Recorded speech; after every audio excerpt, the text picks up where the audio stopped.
Burlington and Kettering, Fremont, I believe it is. What is it? No, it wasn't. Were at our field. They said, "What professional group do you have working on your fields?" And I said, "That's our maintenance crew right there."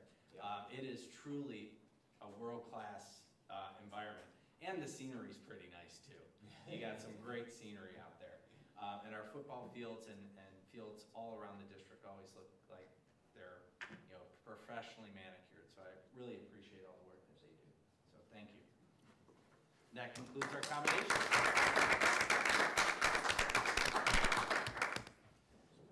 And you don't have to stay, because I know that you have other things to do. Some of our guys are actually still working, so.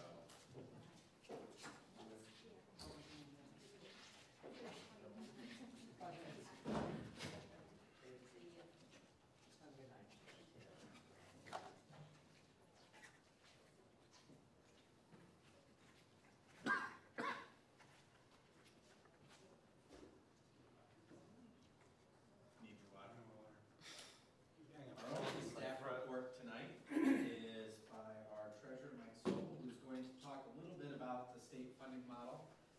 It is a new model, as you all know, and so Mike is going to do a presentation kind of giving you a sense of what it looks like. Do you want to hit the... Yep. Okay. I've actually now done this presentation enough times, I've got it down to about 2 hours. It was 3 when it used to be 3. To the principals in the back, he's just joking. Okay? Truly.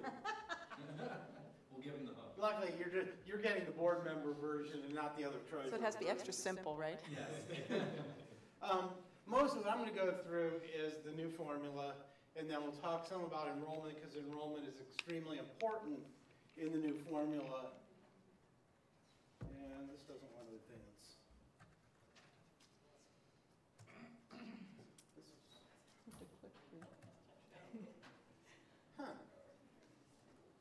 So where's Rob? I think the machine's frozen, actually. Oh, there. Oh, your cursor's going. The cursor's going, but nothing else is. Nothing is responding. Escape button doesn't work. Control delete all. Here you go, reboot. When that reboot. Okay. Oh, sorry. Did that go too far? No, it actually went to the first slide, I think. Yeah. Okay, that whatever I did, unlocked Space it. bar. Try this. All right, the new funding formula is something that's very different than we've really ever had here in Ohio. Luckily for you, none of you have really been on the board long enough to know what the old formulas look like, because the last time we had a formula was 2009. And I think, Amy, you're the only one who's been here even during that period, but you may have heard stuff about the formula. Yeah, because we had to take your workshop. We had to take your workshop, so you know. But basically, whatever you knew about the formula, and usually start this presentation telling people, just try and forget everything you knew, if you to the extent you knew anything, because this has really taken the old formula and it's almost turned on its head, the way this is working.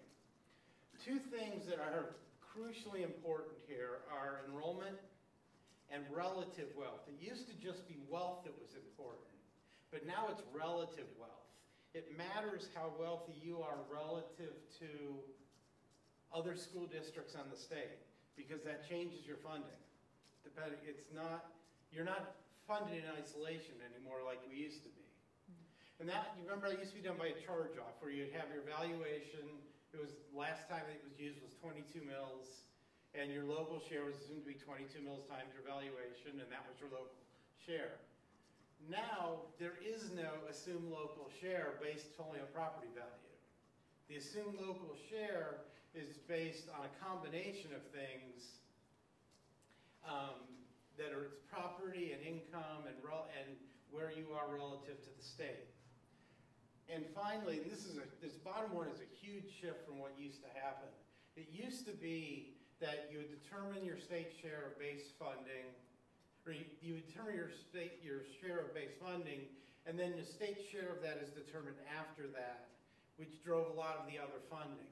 Under the new system, the base share and the share of funding is actually calculated before base cost funding is allocated. And so it's really a very different pattern, a different mechanic. The new formula has 8 components to it. There's opportunity grant, which is the equivalent of base aid. There's targeted assistance, which is a program similar to the old Parity Aid program that existed for many years. Economically disadvantaged is kind of the equivalent of the old poverty-based assistance program. The K-3 Literate Assistance Program is a new initiative. There is special education, it's sort of like it used to be. The difference being now, instead of it being weighted, where each, on category where you get a percentage of the base cost, it's now a flat dollar amount for each category. So if you have a category 1 student, that student gets, I think it's $1,503 or something like that for each one of them. It's not a percentage anymore of the base cost. There's now English language learners funding. That is a new component. And then there's the career tech and transportation pieces similar to what have been there in the past. The important points here in doing the new formula. As I said, with relative wealth matters now. And the concept that's really hard to get across, and that you have to keep in mind because it's very counterintuitive, is you can get wealthier without having any increase in your valuation. Your valuation can go down and you can become wealthier. And that's because it's now, everything is being done on a per pupil basis. And so if you are losing or adding students, you are becoming relatively wealthier and relatively poorer. And where it's counterintuitive is when you start losing students, you're becoming wealthier. It's kind of counterintuitive that would be the case. But that is how this is now working, is you are losing students, you're becoming wealthier. And on top of that, what happens is, under the old system, once you determine your local share, and once you determine the local share from the charge-off, and the foundation was 5735. If you added a kid, you got 5735, and if you lost a kid, you lost 5735, and you moved on. Now, each time you gain or lose a kid, it not only affects the funding for that kid, it affects the funding for every other kid you still have to educate. So if you lose a kid and become wealthier, not only do you lose the state share of funding for that kid, you lose a little bit of funding for every other kid that you are educating still in the district. Can we ask questions now, or do you want to wait for that? You're welcome to ask them now. So is that going to be recalculated on a regular basis then? How do they account for that flow? The way it'll work is that for the base cost has, and I'll get into this a little bit, but the ADM, which is the denominator of the calculation, right now they're not using anything because the new formula hasn't been put into place yet because it won't be funded until October. But it'll be using the ADMs from 2013, last year. There'll be an October count, and then the ADM will change following that count. And then there are updates throughout the second half of the year as they're adjusting the counts. And so every time there is a change in the ADM, it will change the relative wealth. Right. Now, at the end of 2014, the current fiscal year, once there is an ADM, it's actually then frozen for 2015. So whatever our final state share index is for this year will also be our state share index for next year. It will not change with changes of enrollment next year. Instead, if your student population is declining, that helps you, except that then assuming that the formula is still in place 2 years from now, then there's a 2-year adjustment.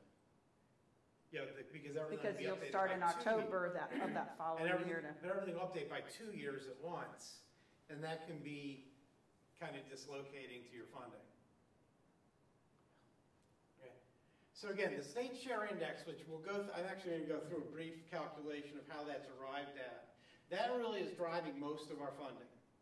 Of the 8 components, I believe 5 of them have the state share index as a component of. Okay, so how do we get the state share index? It's determined through a wealth index, which is determined by a value index and an income index. It's very confusing. The valuation index is the valuation per pupil using a 3-year average of our last 3-year average of our valuation divided by a current ADM. The income index is based on the median income in the district.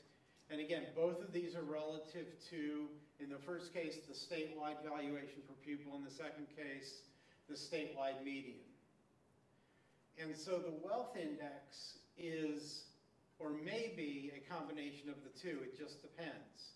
Essentially, the income index cannot make you wealthier.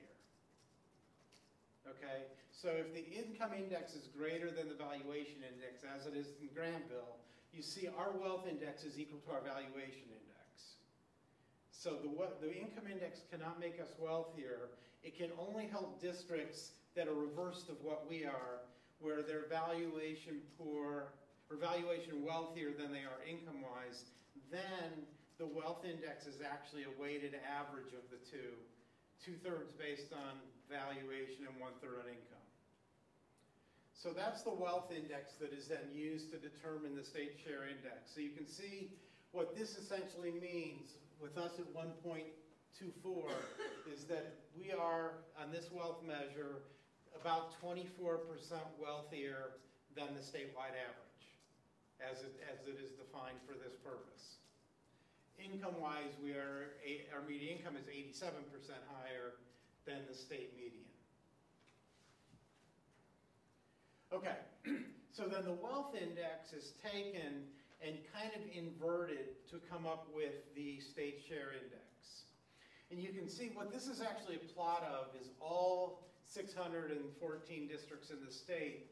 And you can see, other than at the tails, it's a pretty linear movement. And that is exactly how it's designed. The poorest districts in the state, and actually there's only one that fits the category, has a 90% state share index, meaning they get 90% of their aid from the state and 10% locally. The wealthiest districts, of which there are roughly 20, get 5% of their funding from the state and 95% locally. Everybody else moves essentially on a straight line between 90% and 5%. So as the wealth index increases, you see the state share index decreasing. So in our case right here, with a 1.24 index, we have a 33.2% state share, meaning about 1/3 of our funding will come from the state and 2/3 will come from local taxpayers. Again, if we move out, Canal Winchester is up there. You see they have almost a 57 or a 0.81 wealth index, so a much lower wealth index. And so they have a 56.8% state share index. And really, you can take any wealth index and pretty much eyeball where you're going to end, based on just a couple of districts that are shown in this graph, and pretty much see where they are in their state share index. It is actually a linear relationship, and that is how it was designed, so that you move linearly along that continuum from 5 to 90. And just help me understand the chart, the aberrations of the spikes in the chart, the changes from the linear are because of other categories? No, it's just... Why are the ones that don't follow that line, so I can understand this chart? The ones that as you get more along the tail, you get some spiking. You just get some spiking in here. I think what's happening is you're getting a few more districts in there that I think are driving that a little bit. But I'm not quite sure why there's quite as because I always saw the spiking is at the bottom part of the, So how do those wealthy districts get a higher state share percentage than what would be a normal from the curve that I see? Would they be high growth? no, Would I'm not, High would it be ASL, because or of is it high something else like that that does some it, of the or- other pieces in the formula where they have higher English language no, learner? because this or- is all done before any of that's Oh, that's right. calculated. This is actually the first thing that is calculated out here, is the state share index. Yeah, I'm actually not 100% sure why there's quite all that noise down at the bottom of the curve. There's even a, Surely not. I don't know, I mean, it's just kind of strange that there's not a more normal curve there. Yeah, it's, Okay. some of it may just be some data problems down Yeah, at that the could be bottom right, as yeah, well. right. Understood. That you get kind of the strange movement down there. Okay. So here, this is as I've been working through the new 5-year forecast for October. This is where you see the indexes, and actually this is a little bit different that was on the chart because I've been tinkering with this before I did, since I updated the chart. So you see it's moved a little bit, and we're actually, well, I guess that is still 30, I guess that's the same 33.2. But it stays that way for 2 years. And then what I'm projecting is it'll, because of a combination of our valuation increasing a little bit and our enrollment, as we'll see in a little bit, decreasing, we drop down to a 31% for 16. And I'm assuming that the formula in 16 and 17 is going to work like 14 and 15. We don't know that because it's not in the law. The law strictly refers to 14 and 15. So it's assuming that whatever you have in 16 is frozen at that level till 17. I'm assuming we'll be at 31, and then dropping in 2018 when it resets again, assuming that that's what's in the law and that's what the formula is doing, down to 29%. And it's driven by enrollment changes primarily? Combination of enrollment changes and a little bit, primarily enrollment changes, a little bit by valuation growth. Relative value. Yeah. Really, the one thing that really will jump us up is the effect of the Kendall TIF ending. Because that's going to add, when that comes back on the books, that's going to add on to that's really the biggest driver of the wealth in that year that it comes up, when it comes on. And so, but primarily it's because of the enrollment changes, which again, you'll see in a couple of minutes.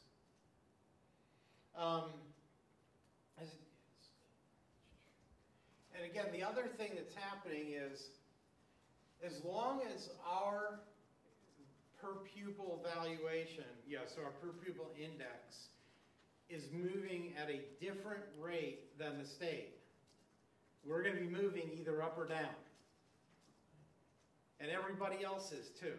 Everybody's going to be moving around. Everyone is kind of related to everybody else now, as far as what's happening to your relative wealth, which again is kind of a strange concept. That what happens in, somewhere up in Northwest Ohio can make us wealthier or poorer, when it has nothing to do with us, but it can.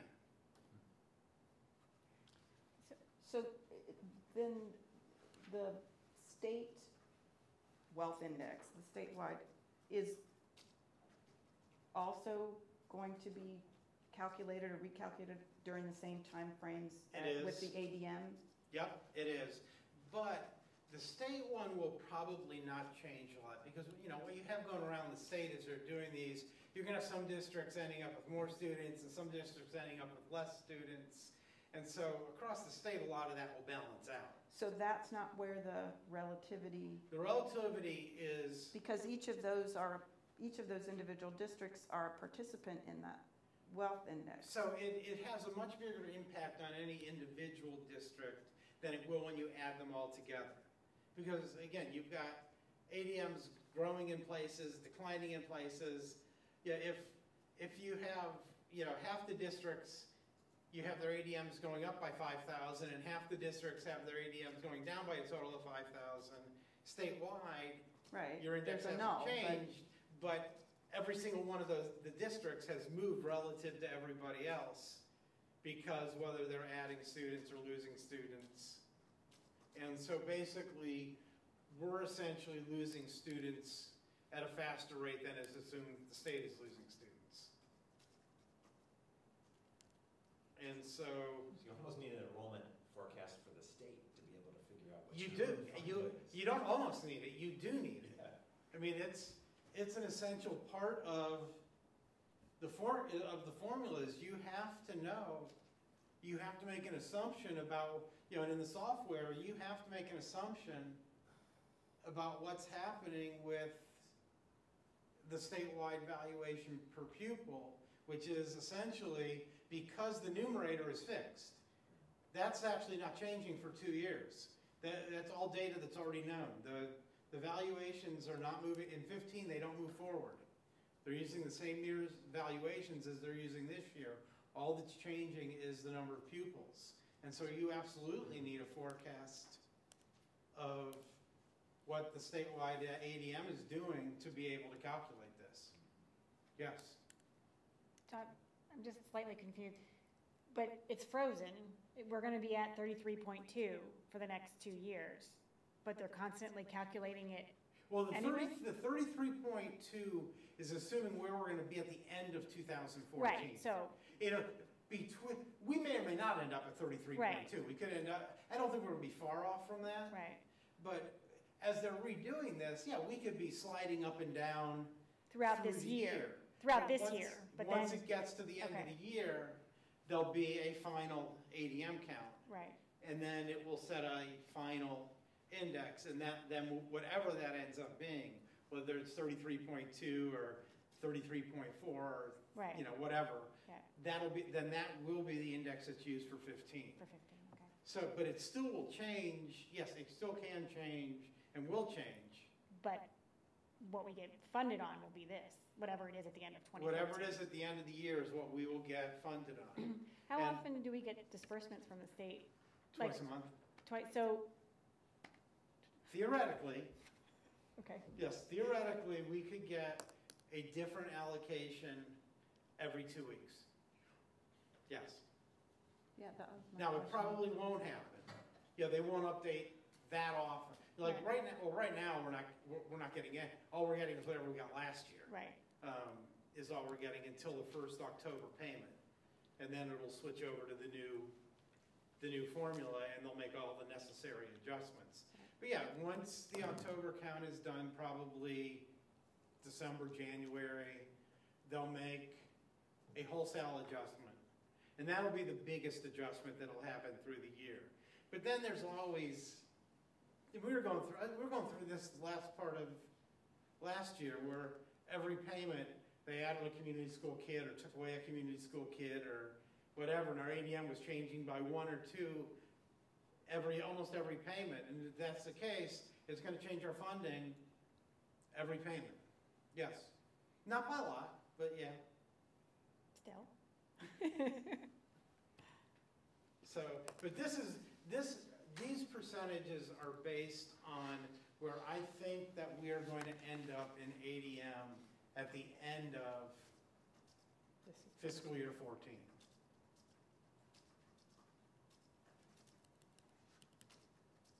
Okay, so we talked about this a little bit, what causes the state share index to drop so much in 16. And again, there's some higher values, primarily the enrollment changes.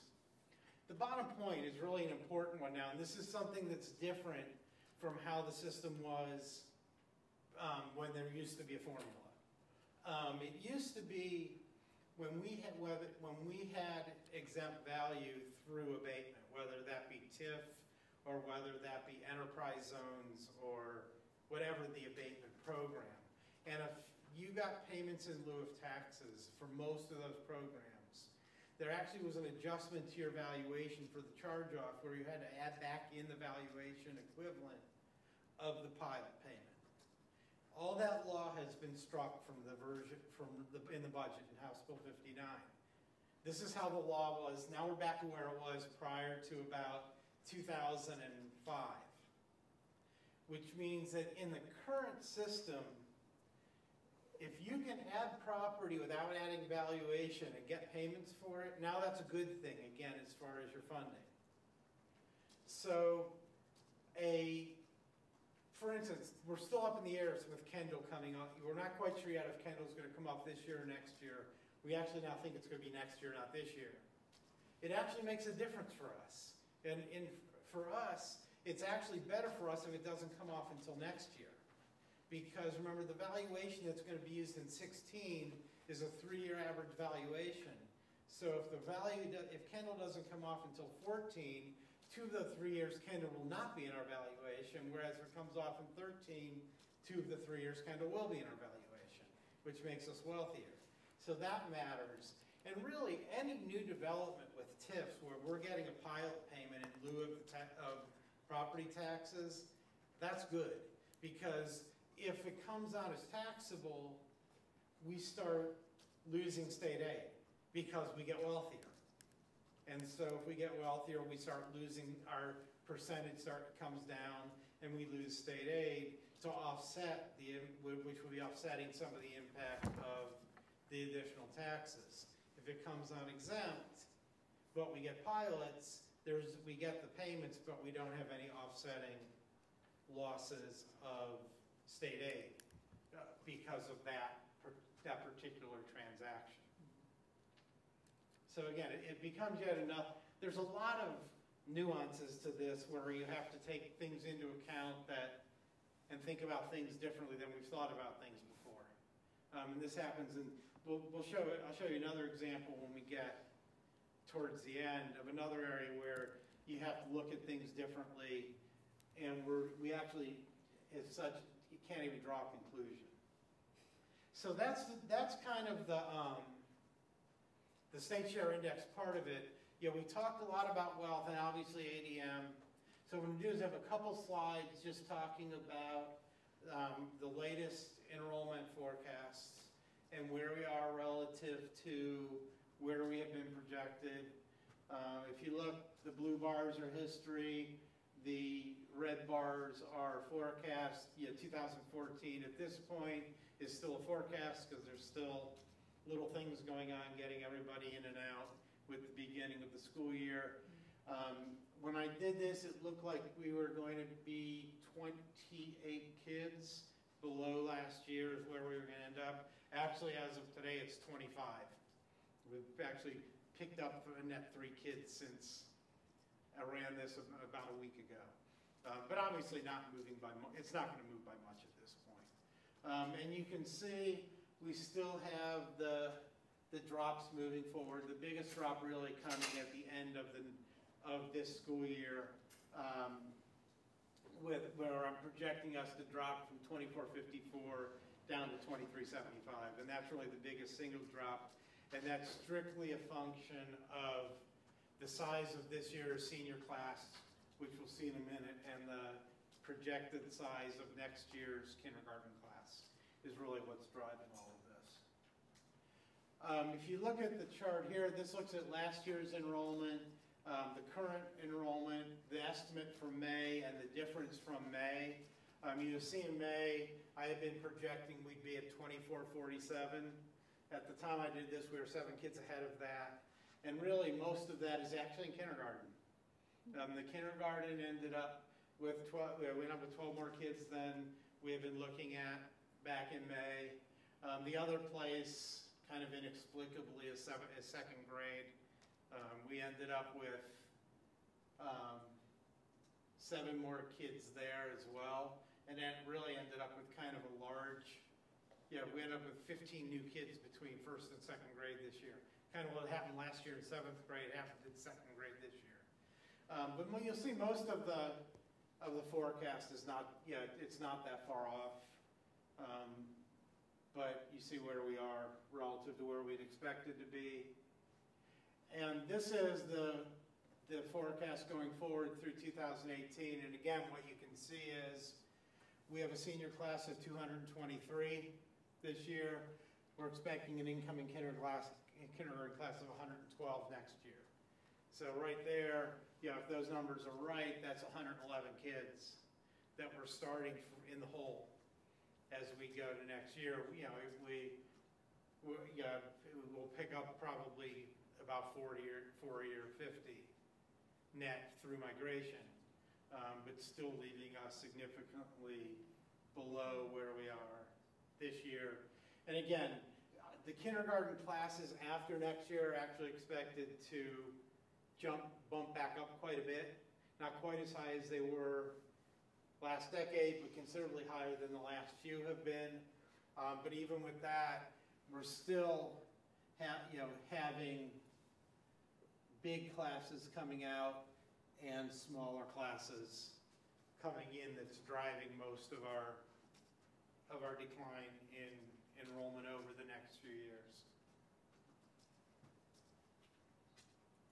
All right, so back to the formula and what all this means to the formula. This is kind of the end of the line. After we've not only done the state share index, then gone through and calculated the core aid and calculated the special ed and calculated the targeted assistance if we actually got any, which we don't because we're too wealthy, and the economic disadvantage aid, which if we got it, which we do get, I'm forecasting we get $160 of disadvantaged pupil aid.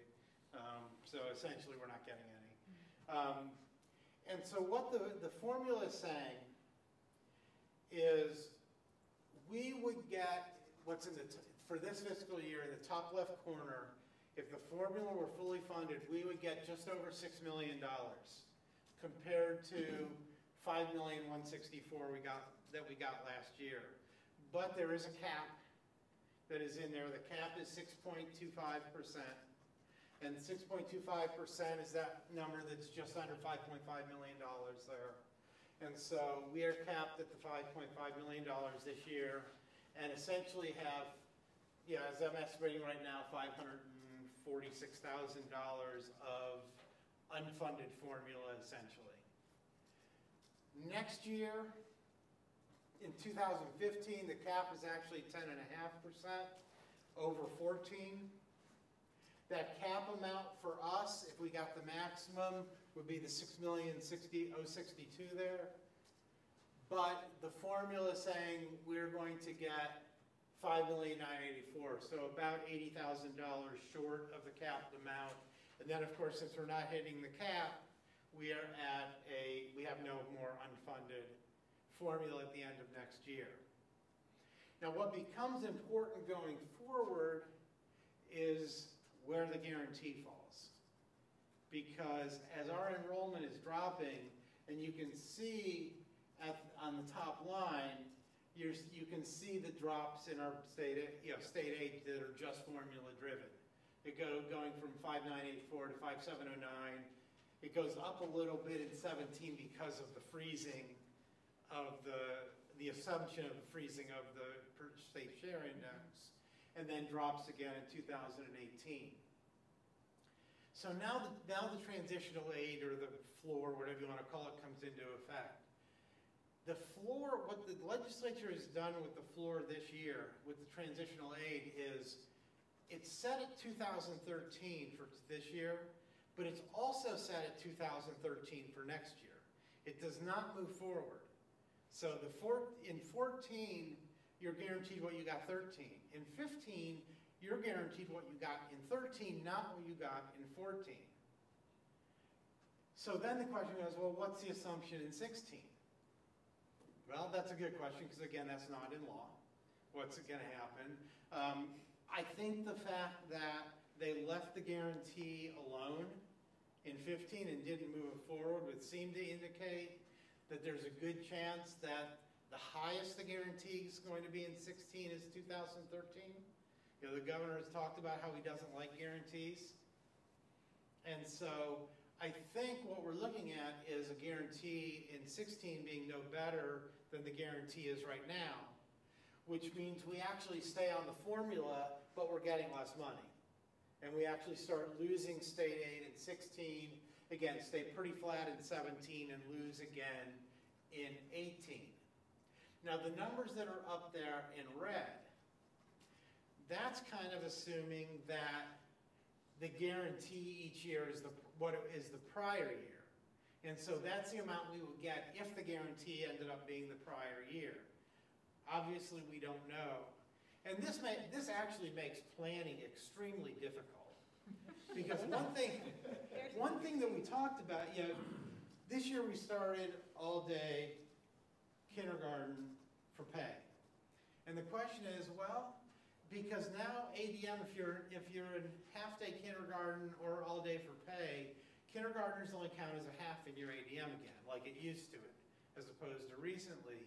And the question comes, well, if you go to all-day kindergarten, can you generate enough money to actually, if you do it without pay, can that generate enough money from the state to actually support an all-day kindergarten program?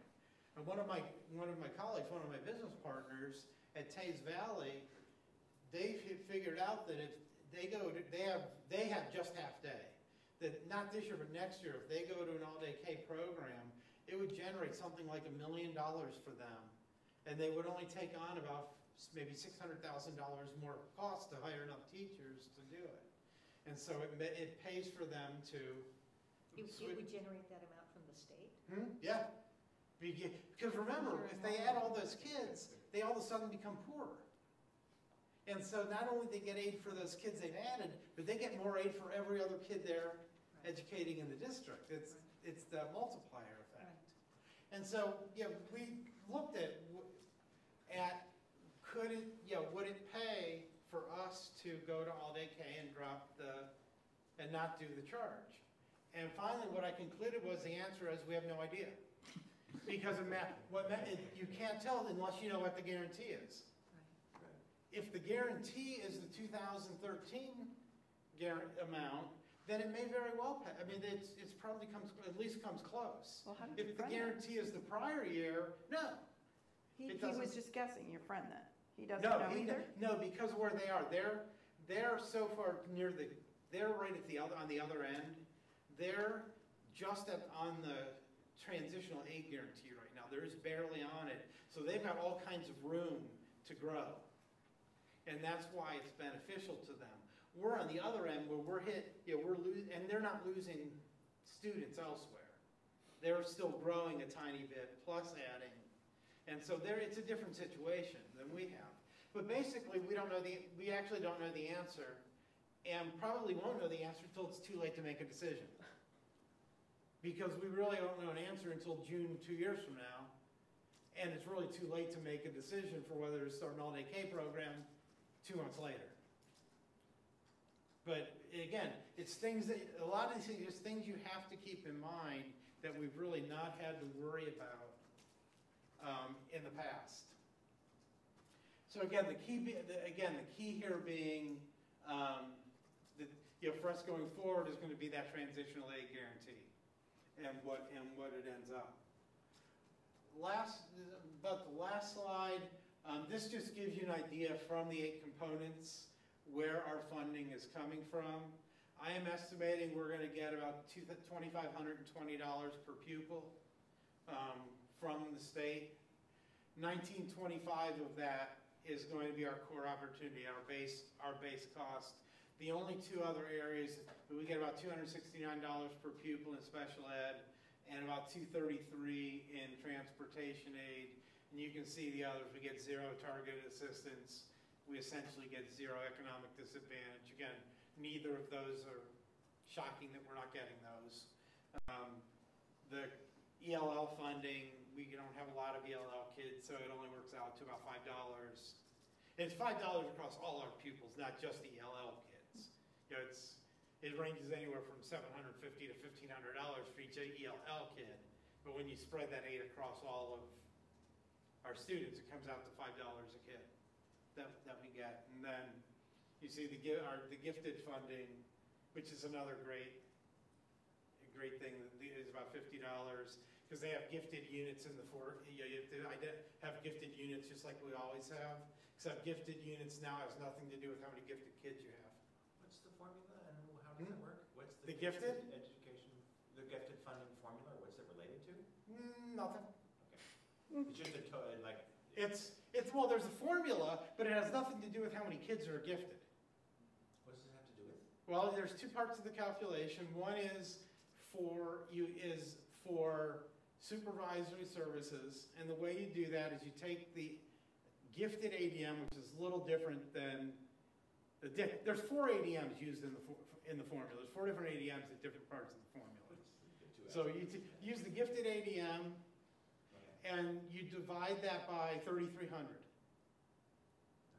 And if that number is greater than 0.5, that's your supervisory units. If it's less than 0.5, then your supervisory units is 0.5. And then your gifted instructional units, you take the total number, your total ADM, and you divide by 1,100. And if that is greater than 0.3, that's your number of instructional units. And if it's less than 0.3, you get 0.3. In our case, it works out to like I don't remember the exact, 2.3, 2.6 something. You know, we have 2.6 units, and and then the 8 is you get $5 for times your total ADM, plus you get $37,000 for each unit. But none of the gifted units have anything to do with how many gifted kids you have. And they're not, are the funds allocated or steered towards something specifically, or do you have latitude? There's a measurement as to whether you are serving gifted students. If you show you are serving gifted students adequately, you don't have to show how you're using the money. But I think if it's determined that you are not serving gifted students adequately, then there's some type of requirements. But I think a lot of that has to do with rulemaking that hasn't been done yet.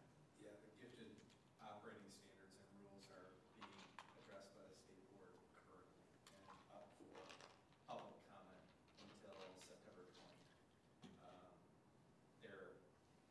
Because of the changes in the funding formula, they have reduced the requirements for hours or minutes that kids need to be served and the numbers that were previously in place, I think intentionally because they know that they weren't funding it adequately. So, yeah. They want to give districts maximum flexibility in addressing the students' needs. And if you're not funding gifted kids based on how many gifted kids you have, you can't really say where that funding goes. Right. It makes no sense as much as anything else. Yeah. I mean, there's supposedly a requirement, you're supposed to use the money that's allocated to the gifted coordinator for a gifted coordinator, whether it's employed by you or like we do, where we contract with the ESC for that. But I think it's not required unless you're not serving the students properly. And it's definitely, one of the major requirements is identification, assessment and identification. So that must be completed. But it won't drive your funding. Okay, just a couple of conclusions. Obviously, as we've talked about the projected decline in enrollment, really with that going on, the key is where the guarantee ends up beyond 2015. Couple of points about community school deduction. It is independent of the calculation. And so what is actually happening in places and can happen here, not this year, next year, beyond that, is our community school deduction is not driven by how many kids we have in the district. It's driven by how many kids are going to community school. So if we're losing ADM but having the same number of kids going to community schools, our community school deduction won't change or will go up while our funding is going down. The districts that are really being impacted by this right now are districts that are currently on the transitional aid guarantee. Because even though they're not getting any more funding from the state because they're on the guarantee, but the deductions for the community school kids are going up. So in essence, they're getting less revenue, net revenue from the new formula than they were in fiscal year 13. But again, we're not in that situation right now. Partly because we don't have a lot of kids going to community schools, even though it has been growing in the last year. It's still a pretty small number, relatively speaking, that we have going to community schools. But it may affect us more when we get out 2 years from now, where our deduction, and it's sizable, our deduction for community school, I think, is gonna be around $275,000 this year. And if we have the same number of kids 2 years from now going to community schools, that'll probably grow by a couple % a year, whereas our funding, as you saw from the forecast, is gonna be going down. And so they're really independent of each other. What's that, 275,000 per pupil? Is that? No, that's total. But what is it done on, how much is it roughly per pupil? Is that the way it's done? It's the same, it's actually the same as the state. The state foundation level is $57.45 a pupil this year. So basically, they deduct $57.45 per pupil. If the community school kid is a special education kid, they get the same weighting. But the difference is, for us, when we get special ed money, so again, we have one category, one kid, and we get $1,500 is allocated for that kid, and we have a state share index of a third, so we get $500 for that kid. But if that kid then goes to community school, the deduction from us is $1,500. The state gives us $500 for the kid, but then when he goes to the community school, they deduct $1,500 from the kid. And so they get the community school deduction, and there's a career tech deduction. And that's really all that impacts us, because first of all, most of our kids go to e-schools, and e-schools don't get the other pieces of the formula. They only get those 3. The ones going to bricks and mortar schools get not only those, but they can get we can lose K-3 literacy money, we can lose, but we don't have any targeted assistance to lose. We don't really have any disadvantaged pupil to lose in those. So primarily, they get, ones going to bricks and mortar schools get all of the components except for gifted and transportation. They get the other 6 components. But again, we don't have 2 of those, so it doesn't really have that big impact. The impact for us is really in our base aid and our special ed. Some of the advocacy groups that we belong to are advocating 2 points. One, related to community school, is to have the deduction match what the state share is that is being provided, and not exceed that with additional local revenue. And the other thing is that for some school districts, like the ones at the top end of that spectrum, Orange, Beechwood, they're getting $200, $300 per kid as state aid, but the non-publics in that same area are getting $1,020 per child. So again, just trying to match that level for some of those school districts, which, if we continue to get wealthier according to the state, we have to pay attention to those advocacy groups, because that might someday represent us. So that is actually the end of, so I kept it well under 2 hours. And we are grateful. I think it's important because we wanted to do this presentation as a precursor to the 5-year Right. forecast. Because if you don't understand this information, how do you put it into a 5-year forecast? It gets a pretty lengthy conversation to explain the 5-year forecast assumptions and risks. So we wanted to kind of split it up so that we wouldn't keep it here until. Yeah, when we do this with with treasurers, that's where it's 2 to 3 hours, because we're going through I took you through the basics of one piece of it, where we're going through the detailed mechanics. Because actually, the target assistance, which we don't get, is actually more complicated than this for calculating. The rest of it's not so bad. But luckily, we don't have to worry about the. It would be nice, I guess. It would be nice to worry about the target assistance, but we don't have to do that at this point, at least. I'm really struggling with what's the pieces of this that we can communicate, right? How can you sum this up in a way that, I pay attention to this stuff, so I kind of understand, but really, it's still, there's so much baffling stuff. What nuggets can we communicate that are, true, right, to what's really happening, and really help educate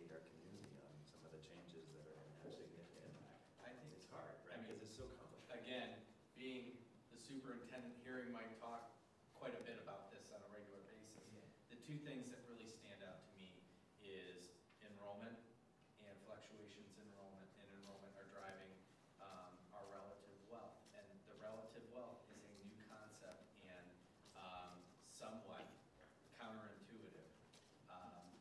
So if we can just communicate those two pieces as major components of the funding formula now, I think we're going to be better off than not. Yeah, just to give you an idea of how big it is, and again, this isn't with us, but we've seen with others, is from when the House put out their version, and then this base concept has been in the law since the House came out with their substitute version.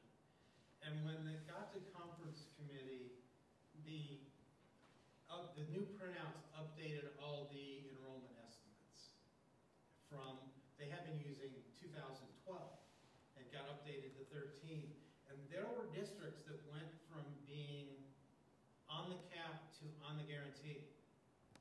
That because they would have a 3% drop in their enrollment, from 12 to 13, and they'd lose, they're going, where'd the $500,000 go? And the $500,000 went with your 3% enrollment. Yeah, for us, those percent drops in our state share, the 2%, each percent is worth about $140,000 just on the base. So 2% is 280, plus we lose a share of our special ed and a share of our K-3 literacy. And I think those are the main, and a share of our ELL, but that's not much to begin with. And so again, with the 2% drop in our state share index, and again, that's where, if you saw the chart, that's where our money's going, is because of that 2% drop being driven primarily by the enrollment changes. Thanks, Mike. It's great to have you aboard. Yeah, You no kidding. understand this stuff, right? It's really appreciate you taking the time to go through it. So now we're going to start with a little bit of a board discussion on the levy that we have. I just want to kind of give you a little bit of information. Obviously, November 5th, Granville Schools has a 5.5 mil operating levy on the ballot. This levy will generate $2.3 million of additional revenue. I think sometimes people confuse 5.5 mils and 2.3 million. The money generated is the 2.3 million. The 5.5 is a metric used to come up with that amount in revenue. A couple of other things. There have been some discussions. The Sentinel reported a while back that they are looking at polling locations. So I've been in contact with the Board of Elections to find out if and when they are planning to make their decision and potentially create a single polling location for the village and the township at Brindue. They said that they're at least a week away from making a decision, and it could be more. I think that from a communication perspective should be on the board's mind from the standpoint of making sure people understand where they're having to vote if they have to change. And I think it has some other implications as well. I think what you've seen in the presentation is state aid has been fluctuating for the last couple of years. The last levy that was passed in 2010, you had a reduction of state aid of $1.4 million, and that caused us to be, fiscally responsible and eliminate $1.5 million out of our operating budget to get us to this point. And so now the current formula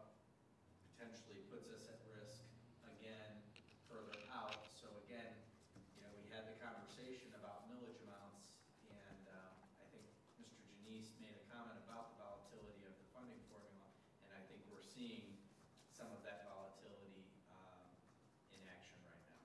So with that, give you an opportunity to discuss anything related to the upcoming levy.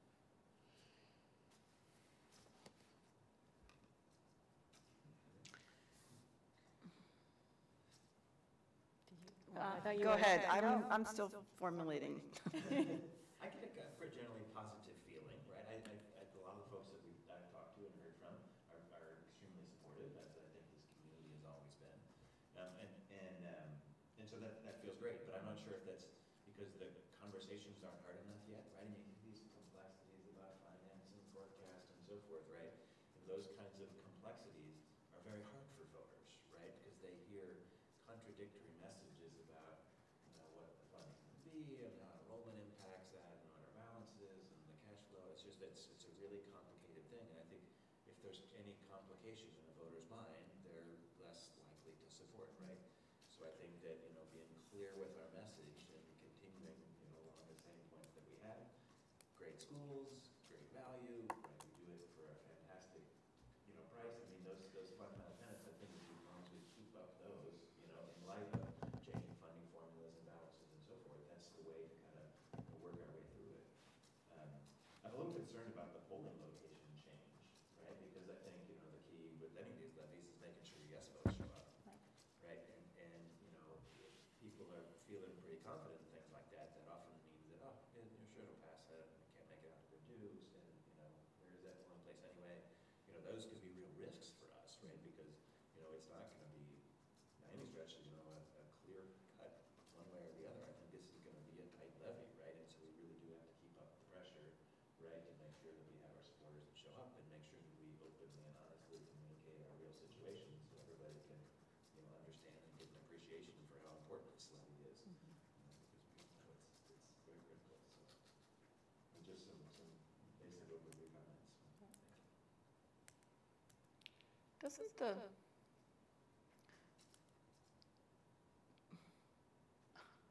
less predictable nature of the funding formula support the notion that it's more important to support the levy? I mean, if anything came through in Mike's presentation, it was, this is a moving target, and things will be such that we will constantly be reassessing how to spend money, how to project how money needs to be allocated. So, I mean, however you can work that into the information process without confusing people, and without it looking like, I mean, you'll always look like you know what you're talking about. We don't want the information about the new formula, though, to be confusing. So it's, it's kind of a, but I think that unpredictability actually, I mean, I'm sitting and thinking, well, geez, 5.5 even going to be enough? How do we know? How do we know one way or the other? But I think the message on predictability is that probably because of the new relative wealth factors and inclusion of income, we're not going to get any more. Right, well, yeah, and that's the, Right? And there's some adjustments and some fluctuations. It's- But the trends are going to. it's not likely to look rosier for us. Right, so maybe that's the thing that you need to always make sure is there. New funding formula, and by the way, no surprise, it doesn't look like it's going to help. But you don't want to sound like you're crying wolf. Right, either. exactly right. So, Because we are getting significant increases this year and next year over what. That's right. Now, it's still compared to where we were back in 2010, where even after this, we're going to be well below Right. where we were in state aid in 2010. But, I mean, we are getting, at least for 2 years, Right. increases that we've not seen. Right, Definitely but- more than, when we were looking before the budget process started, but that was not where we thought we were going to end up. but once we get locked into the levy, I mean, we are locked into the millage. So, I mean, so 2 years from now is, your charts may be even more dramatic. They may be. Any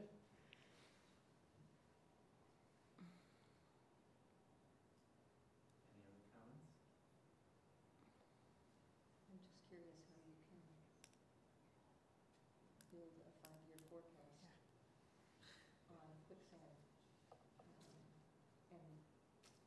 strongly believe that if anyone can do it, you can do it.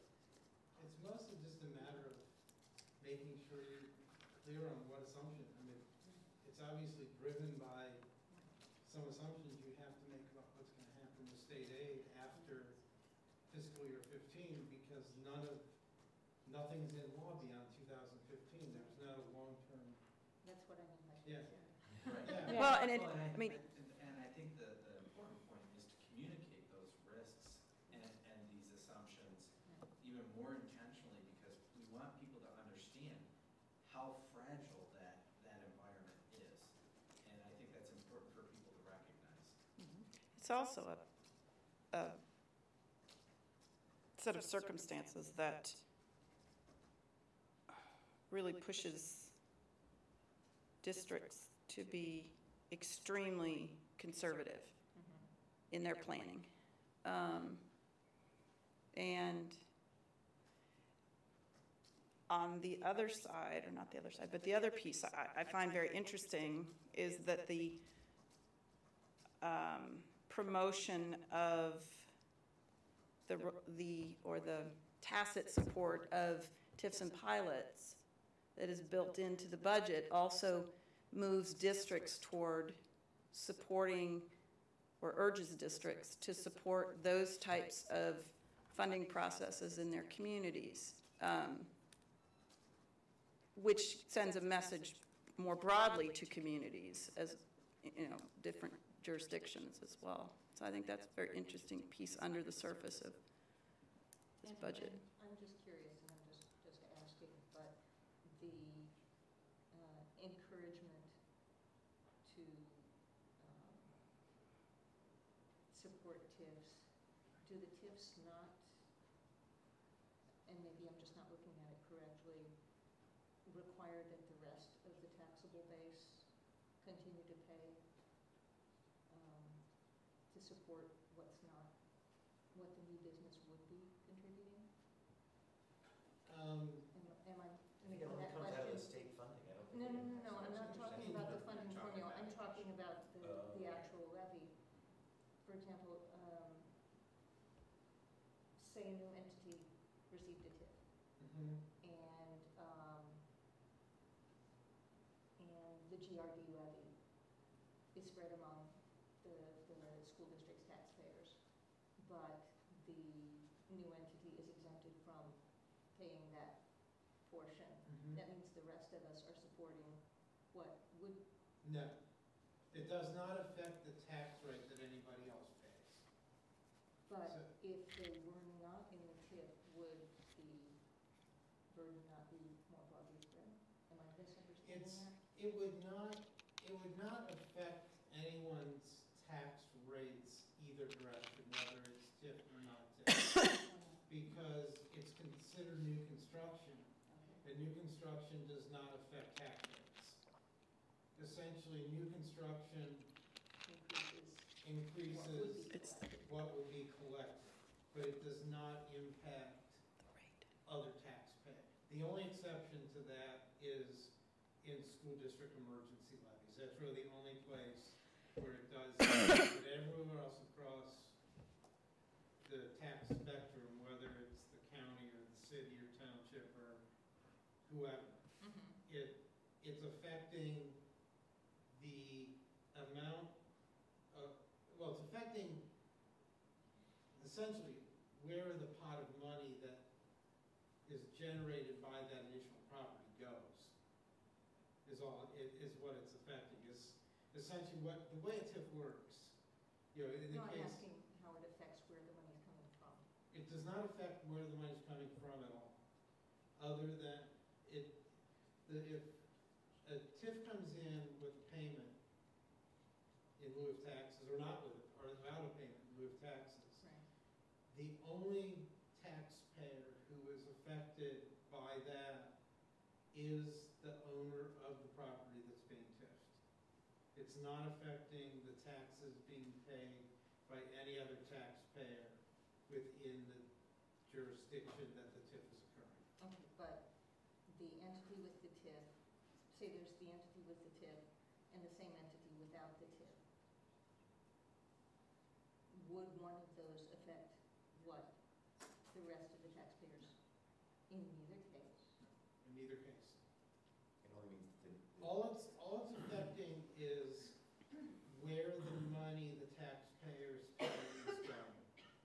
That's all it's affecting. So the way, like the TIF that is being talked about over on Weaver. With that, the company, the owner of the property would essentially make a pilot payment to the county equal to what it would have paid had that been taxable property. So let's say $400,000. I don't know if that's right. Let's say $400,000. And if it was a taxable property, that $400,000, we get 270 of it, and the county would get its share, and the village would get its share, and the township would get its share, and the library would get its share, and GRD, etc. Everyone would get their share. Right. Under the TIF as it's being proposed, that the school district would still get $270,000, just like it would if it was taxes, except it's going to be a pilot payment Right. from the village. CTEC is still going to get what it would have gotten. The fire district will get what it would have gotten. The money that will have gone to the GRD, the library, the county, the village, the township, that money will instead go into the TIF fund, which will pay off the bonds that are used to do the infrastructure improvements around the property that make the development possible, the extension of water lines, of roads inside, whatever the village has. In this case, the money is going to the village. So there are some cases where the money actually goes to the developer. That is not the case with what's being proposed here. But the money essentially gets diverted from those other entities to the TIF fund to pay for the infrastructure around the project. It has no impact at all on the taxpayer. All the other taxpayers, it makes no difference whether that piece of property comes on as taxable property, or whether that piece of property is exempted having pilots paid against it. Okay, and one question, one clarification. The library actually uses the school district as its taxing authority. Does that mean the library does or does not collect? That's an excellent question. According to Allison, the library would continue to collect. I believe, Charlie checked, or Charlie asked, put it that way. yeah, that's actually a very good question. I don't know the answer to that 100%. I believe that because we are the taxing entity, the library would get that money, but I would not say I'm 100% sure on that. Well, and we're kind of off the levy conversation. We are, and on I the TIF, apologize. But no, that's okay. But I think the important piece to the presentation that Mike gave Right. was that in this funding formula, TIFs generally are advantageous to school districts. Correct. If they are held harmless in that process Correct. of the TIF development. Sorry.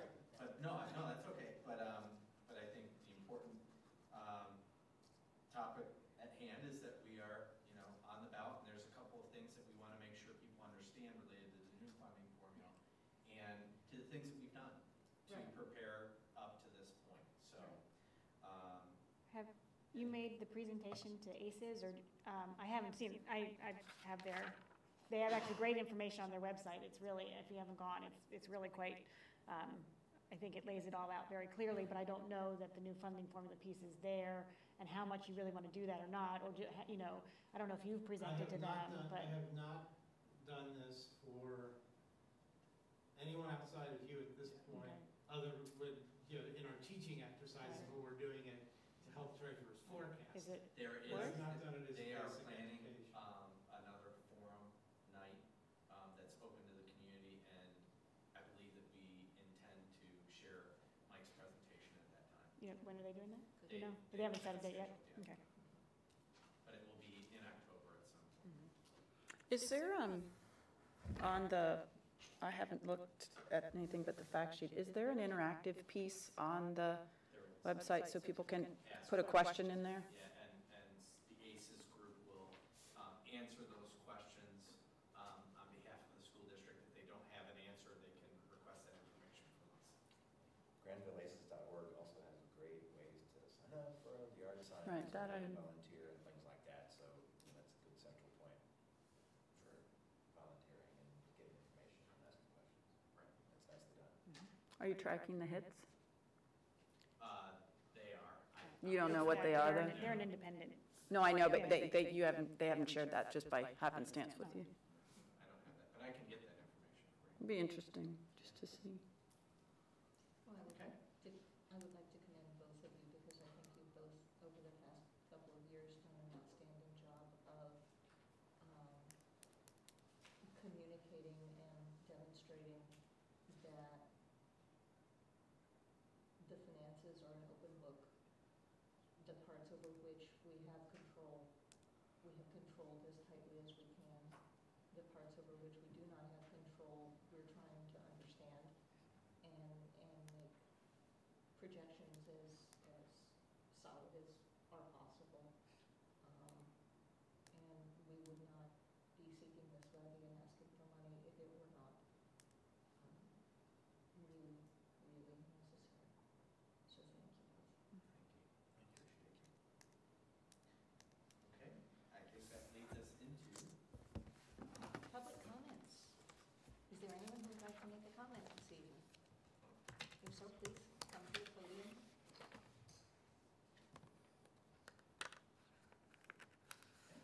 Rejection, always rejection. that takes us into board reports. Just quickly on CTEC, we also got our report card, and it came out quite well. We got A's for our graduation rate. For the 4-year was 95.8%, and the 5-year was 97.8%. We got a B in post-program placement, which they track over 6 months, whether students are in, graduates are in the military, enrolled in post-secondary education, or employed in their area of training. And we have about 89% of our graduates are so placed. We also do an excellent job tracking where they are. A lot of districts, their grades aren't as good because they don't actually track as well as we do. And about 63% of our students leave high school or in the first 6 months are credentialed in their area that they trained in at CTEC. So it came out quite well, and because I think what I reported on before was, this is the 2012-13, so I think that was like the pilot data was from 2011. So this is the most up-to-date data. So came out quite well. So they're doing very well. And then legislatively, we sort of started to talk about this a little bit.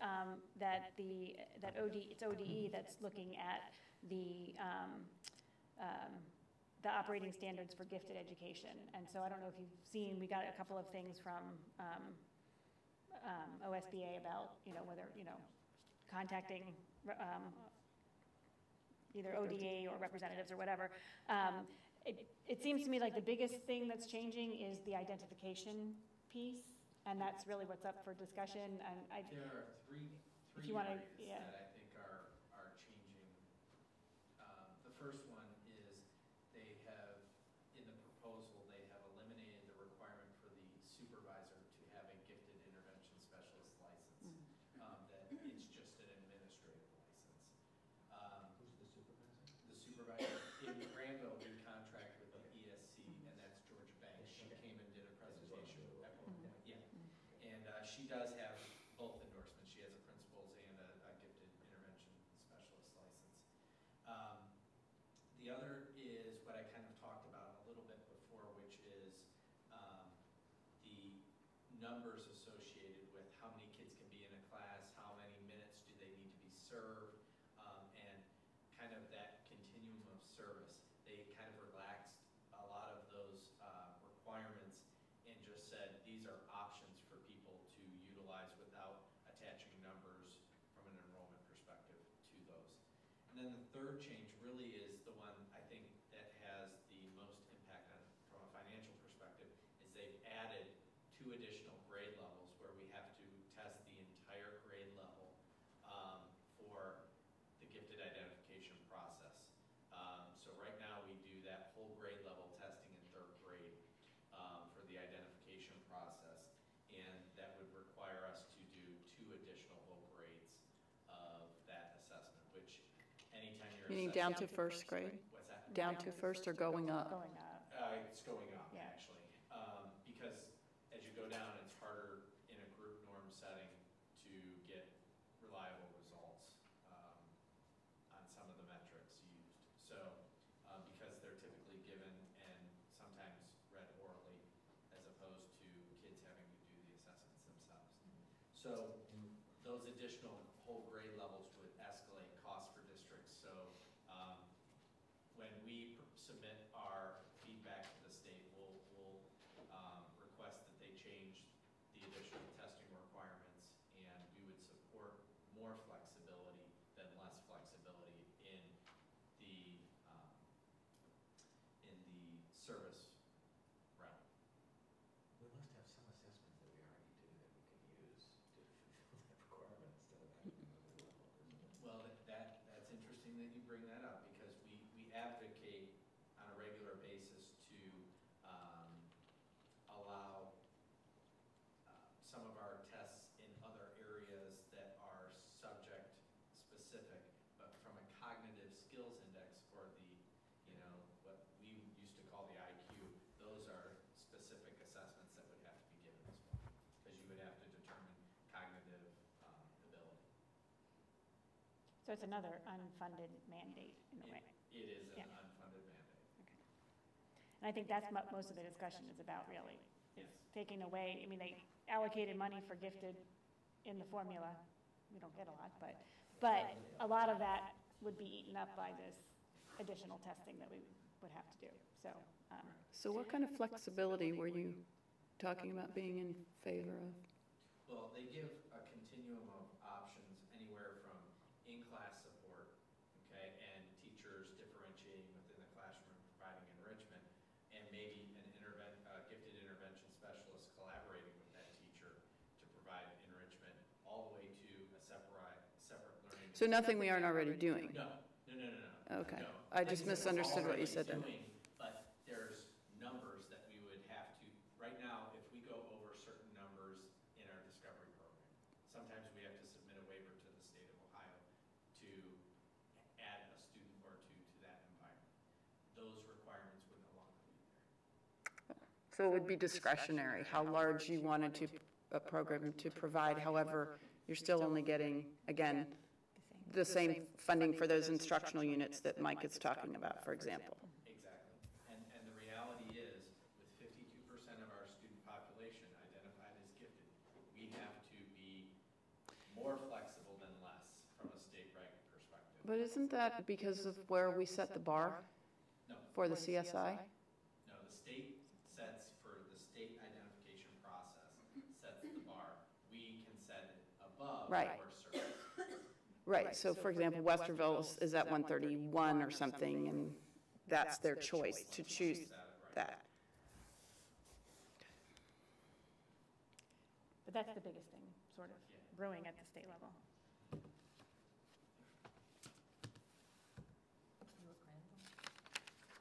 No, we're dormant for the time being. Granville Education Foundation is starting off the new school year with a lot of vigor and new trustees that seem to be moving forward. This Friday night at the high school football game, we'll be announcing and recognizing the staff members who received grants. I think that's going to be a great way to give outreach and recognition to all GEF does for us. So if you can come along on Friday night to help recognize those teachers and meet some of the new trustees, you're welcome to. It's going to be a good event. At the football game. At the football game, absolutely. Yep. Excellent. Between halves. Either, or maybe between the first quarter and the second quarter. We're going to bring them out on the track. The Granville Foundation meets tomorrow night. And I can stand in for Russ, because Mr. Janice could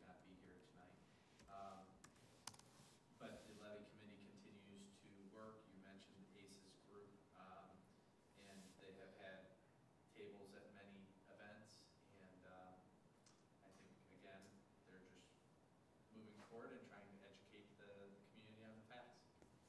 My son wasn't able to be there at Experience Granville yesterday. Yeah. He was- Our Did event, you get? yeah. Yeah, Yeah. did you get? Yeah, we were, Okay.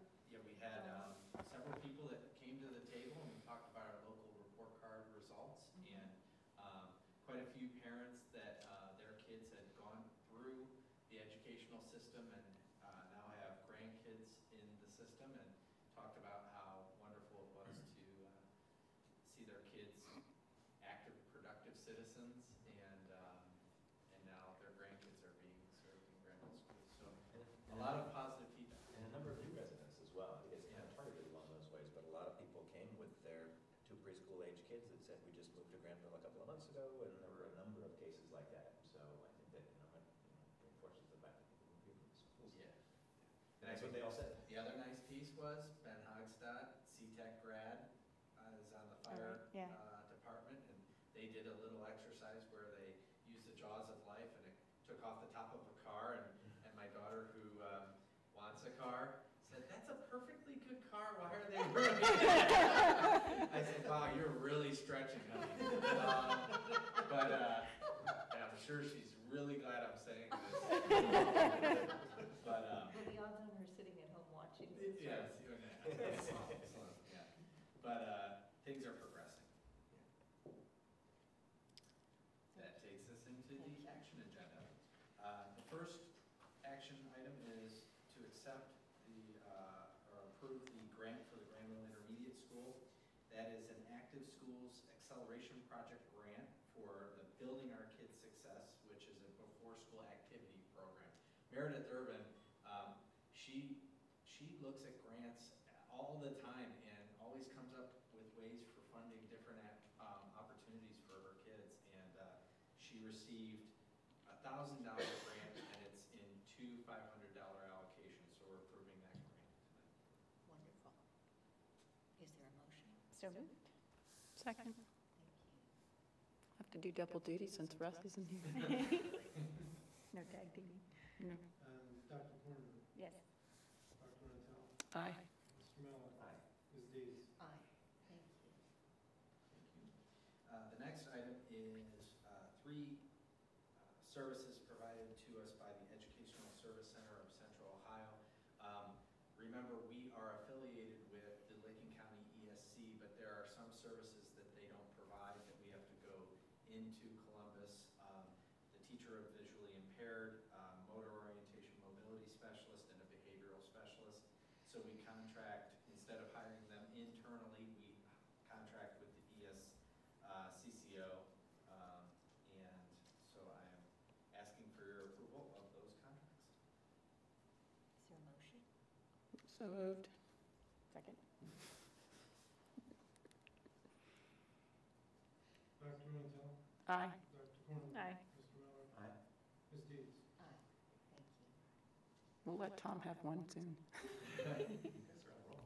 The next item is 10.03. It's TAD Sports, or Total Athletic Development.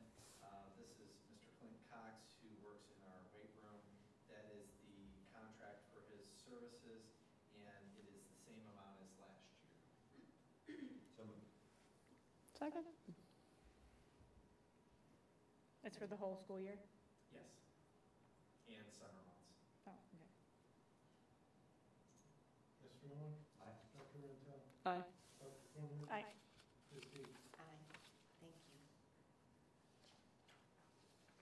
The next item is something that we typically do in our organizational meeting in January. We appoint certain individuals to different commissions or appointments. And our previous appointment, Doug Eckloff, is now a voting member on the Village Planning Commission. So in our last meeting, Mr. Dennis Cushon came forward and said he would be willing to fill that role. And so it is an ex officio position for the Granville Village Planning Commission. So moved. Second.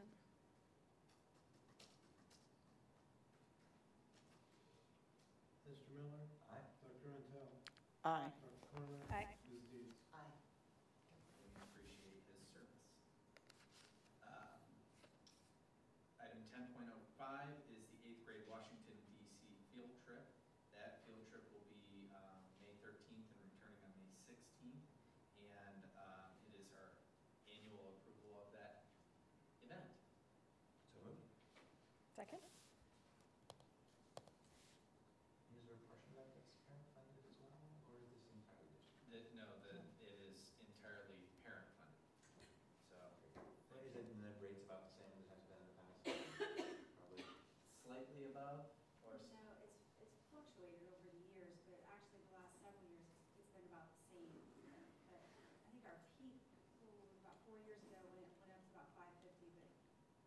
show you companies, and we're down to 460 the last 2 years. That's great. Thank you.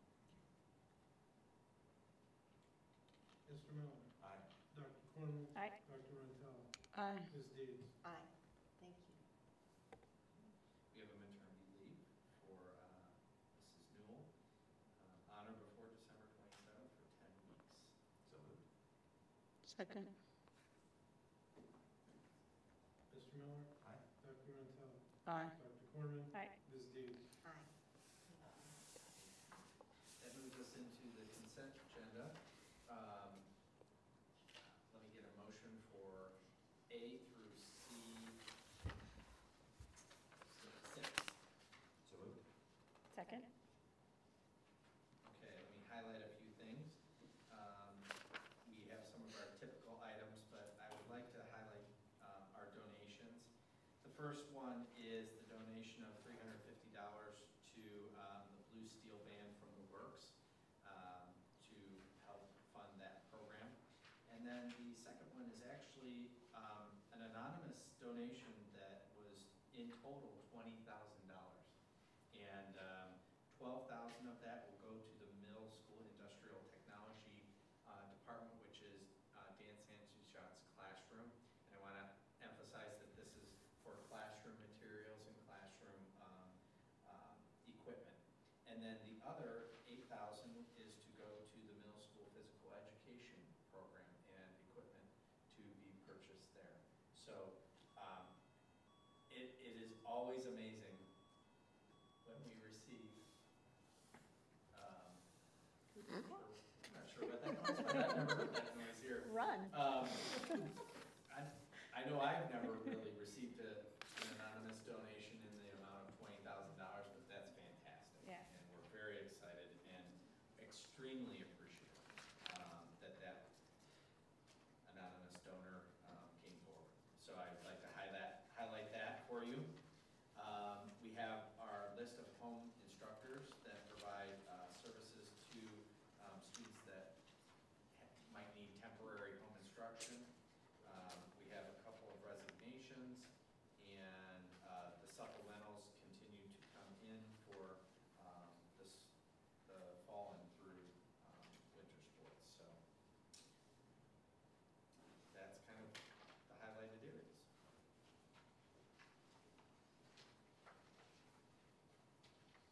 Any questions, discussion? Mr. Miller? Aye. Dr. Cornwell? Aye. Dr. Rentel? Aye. Ms. Deeds? Aye, thank you. That moves us into the financial portion of it. If we get a motion to accept the monthly financial report, and I'll go through the highlights of it. Second?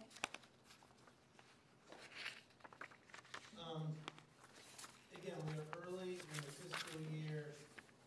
The main highlights is the property tax came in a little bit better than we expected, and that was primarily because of payments of delinquencies that we were not expecting. There were a couple of significant delinquencies that where the properties were sold, besides just the Granville Inn, which we knew about and were expecting.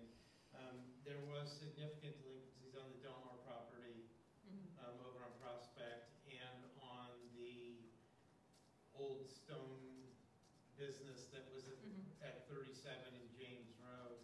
And both of those properties sold over the summer.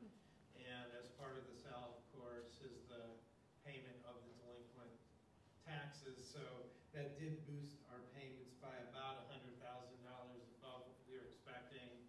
Of course, that is one-time money, although hopefully the new owners will stay current on taxes rather than lagging behind.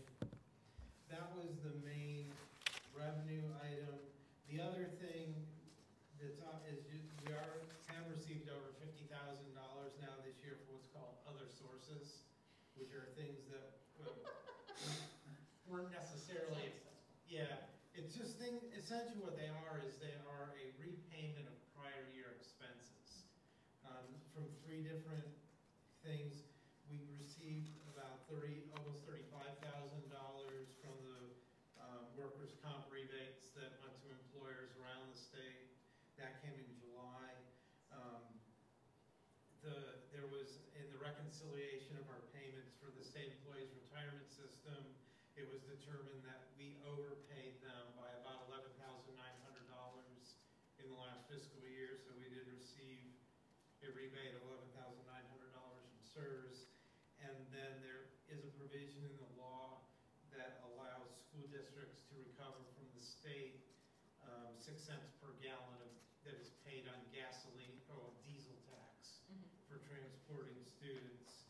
And we got that payment for last school year, and that was about $3,200 that we received back from the state in that. So that's money, that's unusual money. Again, this is, well, the first two are one-time money. The third one, yeah, we can do that each year to get the 6 cent rebate. That first also the smallest of the three items.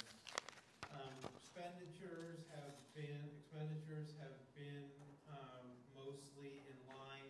Again, really compared with last year rather than estimates at this point. The salaries and benefits are both still behind, mostly because we haven't seen the full impact of the negotiated agreement for this year. That the second payroll in August was the first one where employees had their 1% raises and their step increases. So that'll be fully in place in September, as well as all the insurance for the new employees. We've saved on having to pay insurance on the old ones, and the new ones are just starting up. The purchase services are running considerably ahead at this point of where we were last year, and that's primarily because, remember, at this point last year, our community school deduction was based on something like 15 kids going to community, or 24 kids going to community schools. Now it's being based on 36 kids going to community schools, so it's 50% higher than it was a year ago. And the ESC costs are higher than they were a year ago. Once we, that was the main thing. Plus, we did do the second made 2 electric payments to be on time, to get us on time during July. Most of that is shown in the next 2 pages. The first page shows just the month of August. The second of the graph or chart shows the year-to-date through August, and also explains some of the some notes that explain some of the discrepancies. It's really the background to this thing certainly could not happen. The next page is a little hard to read. This is, obviously, I'm in the process. It must be mine. I'm in the process now of updating the October forecast, which we're going to be discussing next month because it'll be due at the end of October. I wanted to give you, at least on the revenue side, a snapshot of where we are right now compared to where we were in May. You do see there's a rather large increase in the estimate for property tax collections. That is a combination of a couple of things. If you remember back in May, we still didn't know if and when the grand building was going to be paying us. So the grand building payment is in here, it was not in there in May. In May, we did not know about the sales of Del Mar or the sale up on 37, so that is all in here. And the last piece that's in here is, and although by the time we do the forecast, it may be back out again, and that's the TIF ending, the TIF for Kendall. We didn't know when it was going to end in May. When I was doing this, I thought it was going to end this year. Now it seems more apparent it's going to be ending next year, not this year. But this does have about $92,000, and all that really is a shift where the money goes from payment in lieu of taxes, which is actually an other operating revenue, into here. The other line items are mostly the same. You'll see a little bit of a jump in the all other operating revenue. That is because we ended up with more paying customers than we were expecting in May for the kindergarten program. And that's driving most of that increase between May again, I will have an update of all of this for the meeting next month when I do the formal 5-year forecast. The last point I want to make in here, it's just in a note at the bottom. This is again, just sort of just to get you thinking in advance of what we'll see next month. But Jeff and I sat down and we took a look at, if the levy were not to pass, what actions we would need to take, with the target being to have a balanced, a zero balance, not a negative balance, at the end of fiscal year 2016. We're always trying to look 2 years out. And basically what we are looking at is there would have to be a minimal level of reductions after, assuming the levy, if the levy were to fail, over the month or two after that. Nothing in the personnel area this year. We would be looking at something about $1 million reduction between this school year and the next school year, followed by probably a $300,000 to $400,000 reduction between the 13, 14, the 14, 15, and 15, 16 school years. Again, assuming we have not passed a levy at that point. And this is a preliminary look. I'll have a better sense of that when we do the final, because we have to. We are not allowed to show the revenue from the new levy in the 5-year forecast. We have, and we really need to be showing a balanced budget at the end of fiscal year 16. And so, we will not have detail. We're not really detail of, exactly what the cuts would be. We will probably break them out between what we think will be in personnel and what we think will be in benefits and what we think will be in other areas in aggregate. We're not going to be going through a detailed process at that point. And really, the question come up, well, if we came back on the ballot in May, would we not have to do this and not have to implement the cuts? And actually, we would have to implement the cuts because we really have to implement the cuts in March. And for the upcoming school year, and obviously in March, we will not know the outcome of an election if we fail in November and come back in May. So, would have to have the cuts in place even before there could be a May election. Again, this is just sort of a preview. We'll talk a lot more about this next month. And these numbers may change a little bit. They probably will not change a lot because I'm probably about 95% done with the forecast. At this point, is just tinkering around the edges of things and making sure everything is accounted for properly. The financial committee will be meeting on the 5-year forecast on October 8th. The last chart is the projected monthly cash flow chart for this year. Again, if you look at January, we're still in the positive, just not by about half of a payroll. It's a very narrow amount that we are in, and this is the case whether we pass the levy or not. We will not have done it, if we even pass the levy, we will not get any money from this other than we can, as we did last year, we asked for an advance in late January that was close to $300,000. That is built into this already. This is assuming that we ask for an advance again from the county auditor in late January and get $300,000.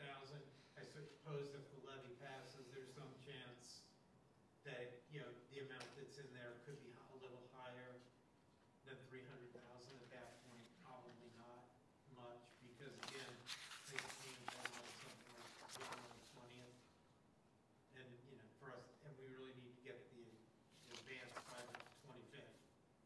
So it's not there's about a 3-day turnaround, so it doesn't give a whole lot of time after the 2-day, 3-day to get any current collections that are part of this advance.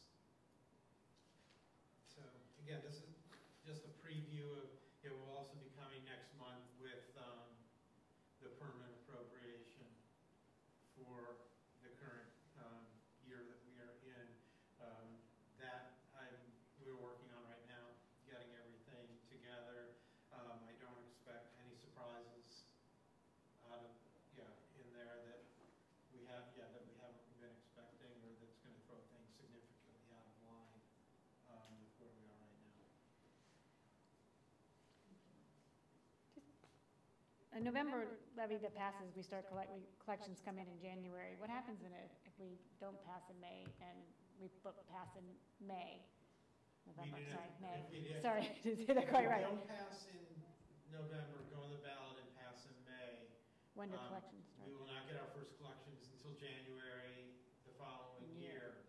But we do have authority to borrow against the proceeds of up to 50% of the potential proceeds. So again, if we're, say we're looking at a $2.3 million levy at that point, because we come back with, something similar, we would be able to borrow $1,150,000 against it, and then repay it out of the proceeds of the levy. That's probably okay as long as you do the borrowing after June 30th.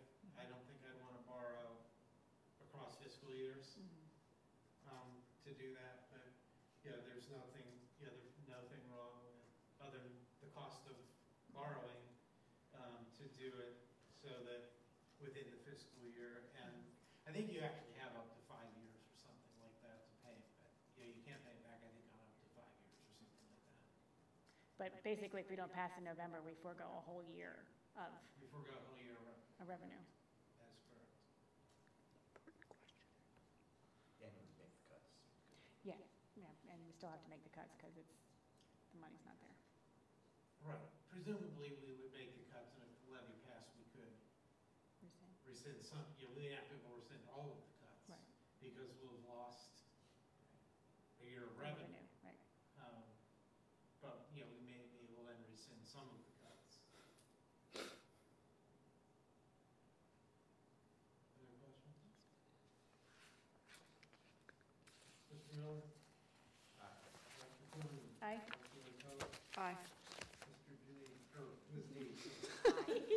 Oh, that's the first time I did that. That is. Is that it?